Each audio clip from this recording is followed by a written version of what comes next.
Our next guest is certainly a bit of a hoot, and I reckon would be a lot of fun at a party. And of course, she is certain, but at the same time, I think she is certainly a lot more professional and well-managed than myself in terms of getting herself into trouble at charity auctions. I have on the line Alison Stewart, the CEO of Foundation for Arable Research. Alison, you're certainly far more well-behaved than myself in those sorts of situations. And of course, Scottish. Well, I think that's a little bit of a sort of anomaly, really, because Scottish people normally sort of get merry very quickly and do lots of silly things. And of course, I don't drink. And so I tend to just fall asleep at parties. So I'm actually a real party pooper. So you're definitely much more interesting than me when it comes to going to auctions. Oh dear, we were just talking about how giving New Zealanders are. Do you think we're giving since you've been living in this country? Or are we just telling ourselves a fabrication? You know fine well what my answer to that would be. That's very naughty to ask me a question like that when we're online. I'm just joking. Of course. Now, look here. You know, I wore my special far top, especially for you tonight. I never wear my far top, and we haven't been able to connect by video. You know, this is just not good enough, Sarah, because I never wear my far uniform, and I did it especially for you. Oh, well, I'm really sorry that the technology hasn't worked so well. But on that, though, you have been uptaking some fantastic technology getting into the world of podcasts. You're really enjoying being your own radio host, Alison. Oh, well, actually, no, I don't enjoy it. I mean, it's something that... it's part of my job. And we did say that if the feedback was that nobody liked to listen to the Scottish accent, then we would get somebody else to do it. So we haven't had any complaints so far, but you never know. We will wait and see.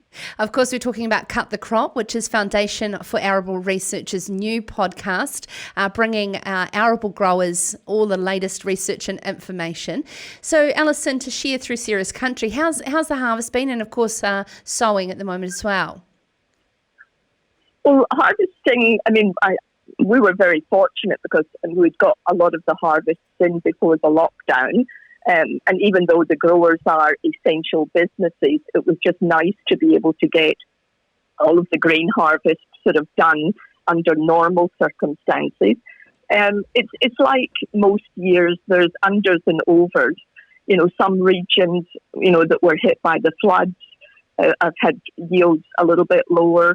The North Island maize crops are down a little bit because of the drought, but the Mid-Canterbury and North Canterbury growers have had a really good harvest, and so it evens out over the year, and we've probably done reasonably well this year.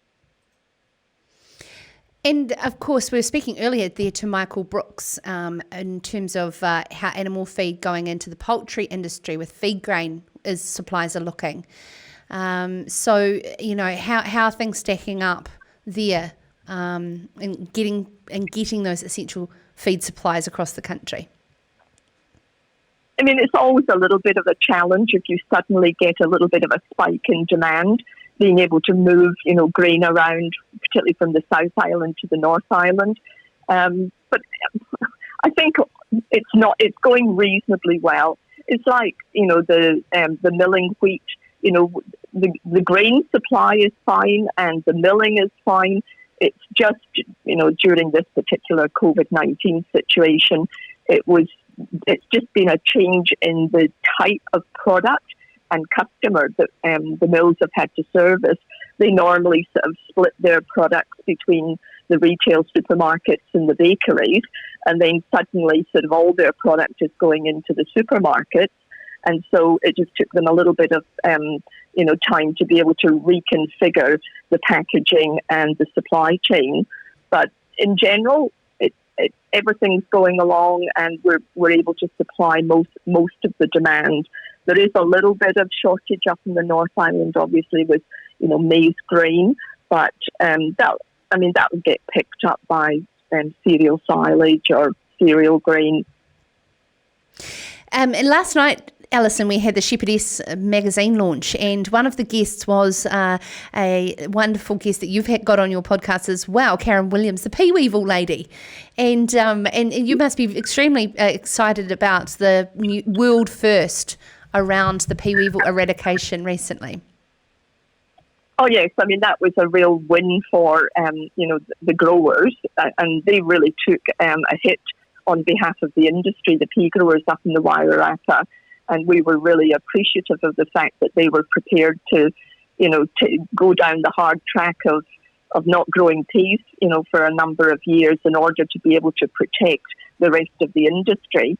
And I guess, if you think about New Zealand, because we are such an agricultural dominated country, and we're used to dealing with a lot of biosecurity issues, it did bode well for the country being able to respond effectively to the COVID-19 situation.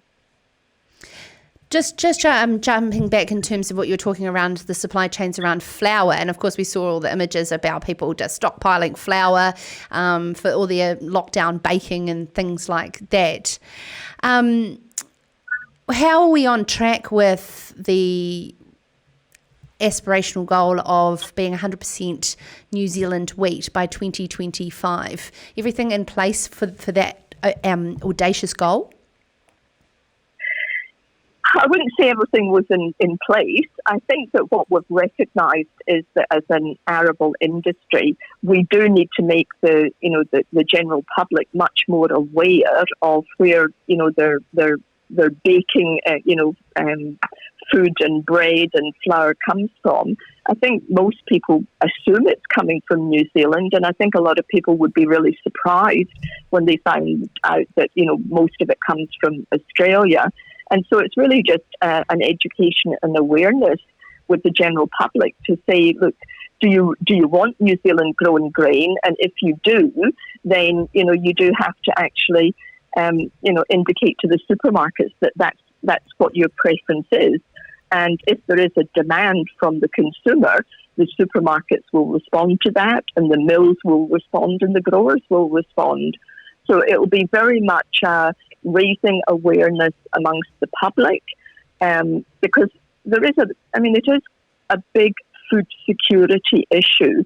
We are self-sufficient in milk, and we're self-sufficient in, sort of meat and fruit and vegetables.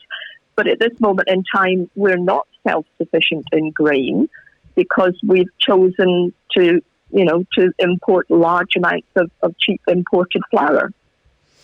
This is CEO of the Foundation for Arable Research, Alison Stewart. Thank you so much for taking the time to join us. And I'm sad that we didn't get to see your beautiful face on video today. But if you're interested in following the Cut to Crop podcast, make sure you check that out on wherever you listen to your podcasts, or go to the podcast tab that's now on Farmers Weekly website, where there is a whole house of rural podcasts that you might want to sort of get stuck into over lockdown. This is Sarah's Country.